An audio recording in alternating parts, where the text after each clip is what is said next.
A Boomer Ellie video. Hey, this Sunday is Mother's Day, which is a day that I will miss my mother. So I thought that instead of doing one of my usual pieces, that this week I would just tell you a little bit about my mother, Ruth Sotkin. So I started wondering, well, what would she want? For starters, she'd want me to keep this short.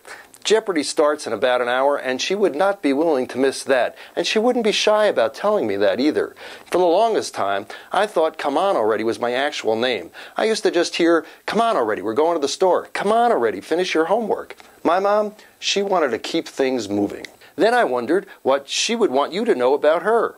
I mean, sure, she was a woman who could do the New York Times Sunday crossword puzzle in ink, but how important is it that someone knows that the 14-letter king of Babylon was Nebuchadnezzar?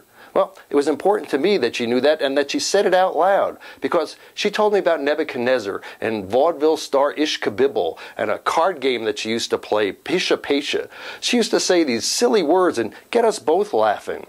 In Yiddish, she used to say Platz and a sei gesund, and she used to talk about a really tacky interior design style called Early Bronx Renaissance.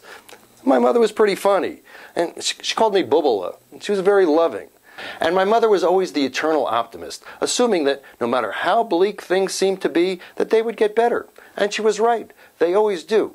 Okay, right about now, my mother would be looking at her watch thinking, come on already. Now, embarrassingly, sometimes she would think that out loud, but she could get away with it, because my mother was a character. You know, I think one of the things that I miss the most are the smiles on my friends' faces when they used to ask, how's your mother? She loved coming to Boulder. She felt loved here. And one of the real joys in my life was the ability that I could always make my mother laugh really hard. You know, she smoked till she was about 60, so I could get her laughing and coughing and crying, and on rare occasions when things were really funny, I could get her to pee in her pants. It's the most loving thing a mother can do for a son. My mother loved to play games, especially card games. Bridge, canasta. She taught me how to play gin rummy at a surprisingly early age. And she always wanted to keep it interesting. Penny a point, settle for half, those were the rules. If I wasn't on the top of my game, I didn't get to hang out to my allowance. When she was in her mid-80s, she used to tell me that she liked to hang out with younger women. She meant women in their early 70s because they could still drive. They used to do road trips to Vegas to play the slots. She loved it there. And so eventually, well, some of her ashes are in the garden at the Bellagio. So if you're in Vegas and you happen to need some good luck, play 5 quarters for Ruthie Sotkin. It's 5 quarters in one machine, all at one time.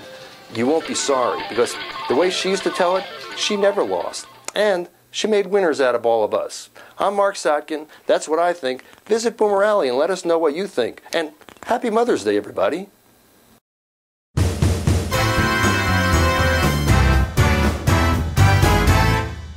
It's Boomer Ellie, love.